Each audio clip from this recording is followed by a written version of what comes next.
早前呢，我就拍過一條片，就係高效完成清水灣道3個山峰。咁就係尖峰山啦、鷓鴣山啦，同埋大上托。咁由於個目標咧就係高效完成，咁就以清水灣道為中心，每上完一個山峰咧，都係沿路折返，翻返去清水灣道，然後就去下一個山峰。咁咧就有山友留言就係話：可惜咧就係3個山都係沿路折返。咁咧都係有興趣睇下，如果係每個山峰都係繼續前行咧，就會係咩嘅狀況？咁回應呢位山友咧，咁我之前都已經再行多一次尖峰山，就出咗一條片啦，就係尖峰山葵坳山嘅。咁今日咧就嚟行一趟鷓鴣山，又睇下繼續前行嘅時候會係咩嘅狀況。咁至於上去鷓鴣山嘅詳細咧，咁大家可以睇翻之前嗰條片啦。咁今日咧就係上到去鷓鴣山之後，就繼續前行。咁俾大家睇一睇，又會係點樣行法？咁今日同我一齊嘅咧，就有 ATAT 啦。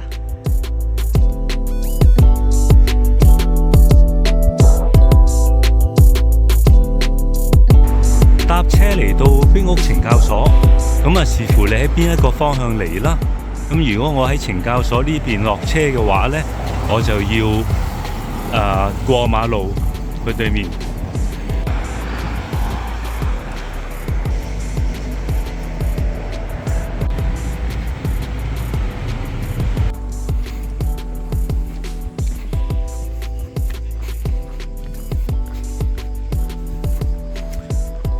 嚟到個馬路嘅盡頭咧，喺迴旋處呢邊咧就轉左，就進入去呢條小路。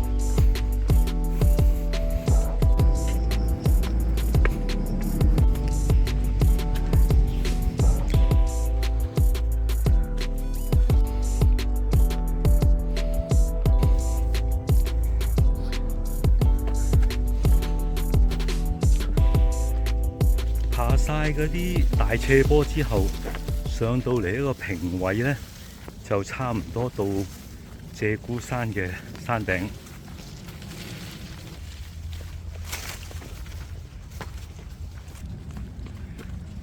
好，見到支標高柱，鷓鴣山到。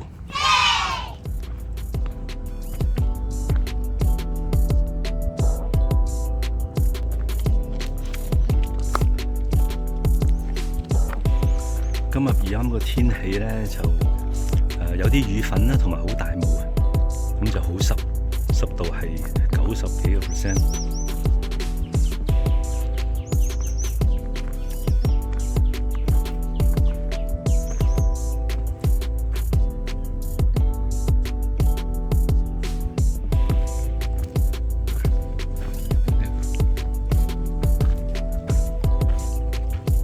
好，跟住咧，我哋就過咗支標高柱，繼續向前啦。咁今次就唔沿路折返啦。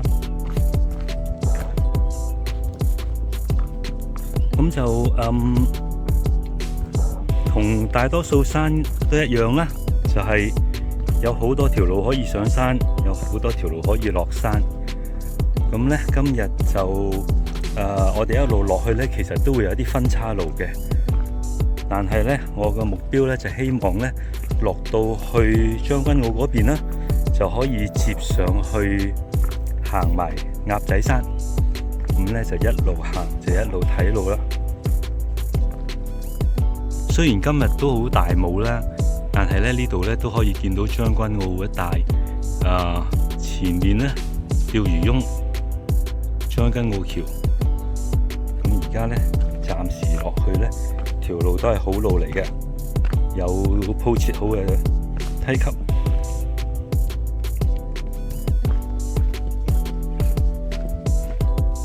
掛滿晒毛蟲喺度啊！地下都有一個。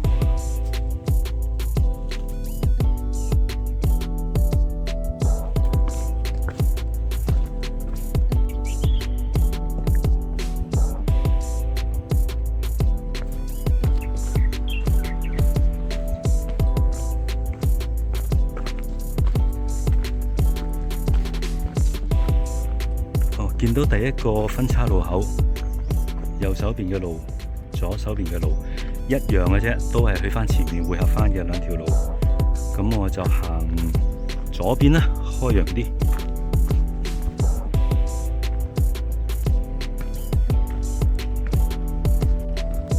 好，落咗一段樓梯之後呢，見到右手邊有個路，呢個呢，就係頭先我哋個分岔路，就喺嗰度落嚟嘅。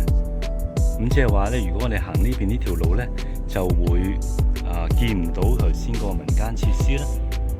咁不過咧，就喺呢度匯合翻，就繼續向下走。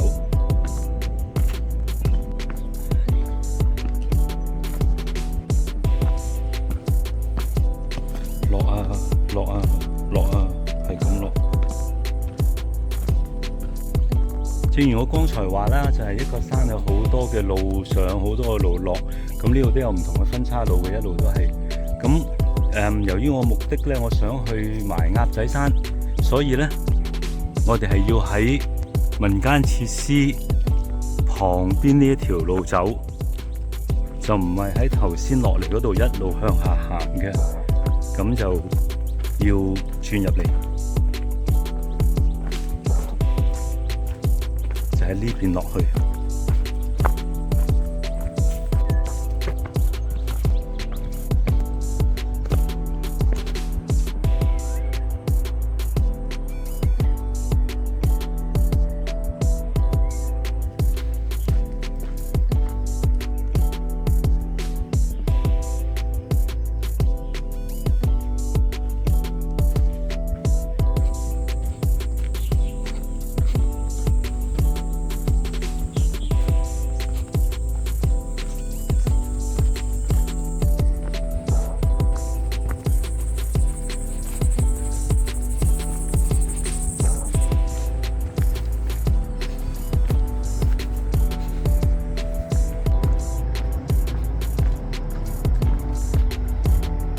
嚟到呢度呢，就可以沿鐵絲網繼續落，或者喺前面呢度切出去，係一樣嘅啫，都會係喺前面匯合返嘅。咁我就走條闊啲嘅路啦。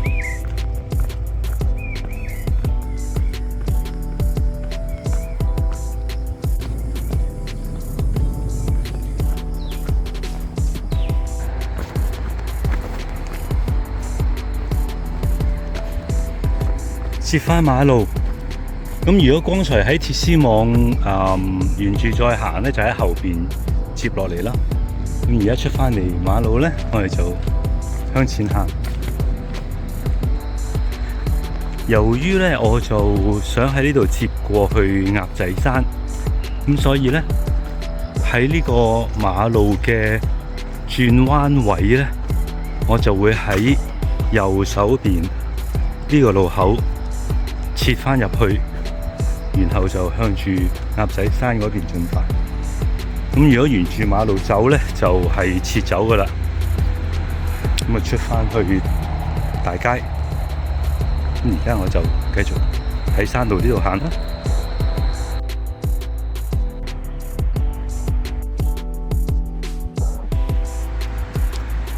左手邊就係清水灣道。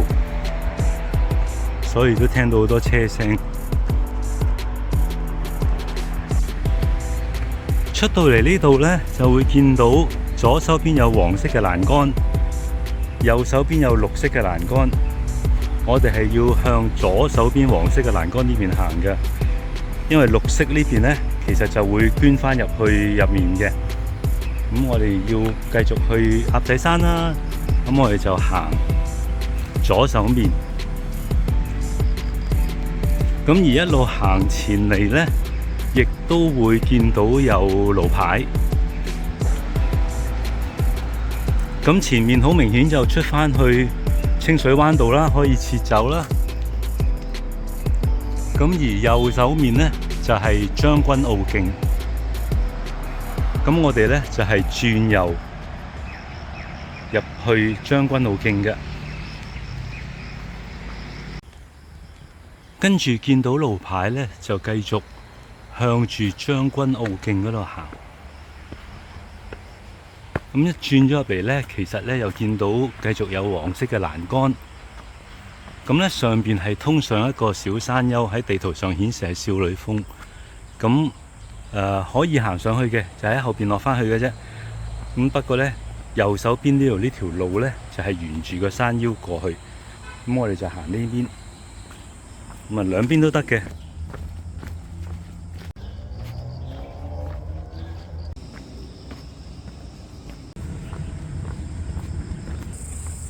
咁呢度開始有多啲路牌啦。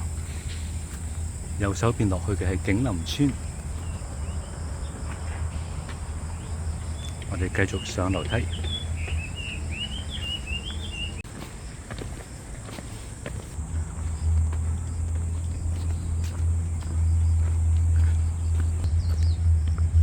過咗光才嗰個涼亭之後呢，行多10零米呢，就會見到鴨仔山嘅標高柱到。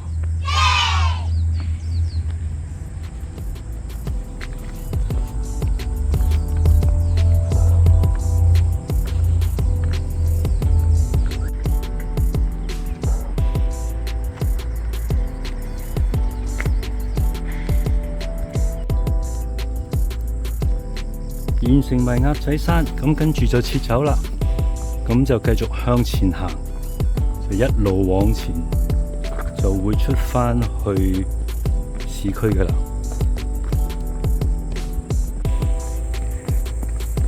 咁過咗鴨仔山之後，一路向前行咧，就落嚟呢度個鋪砌好嘅梯級。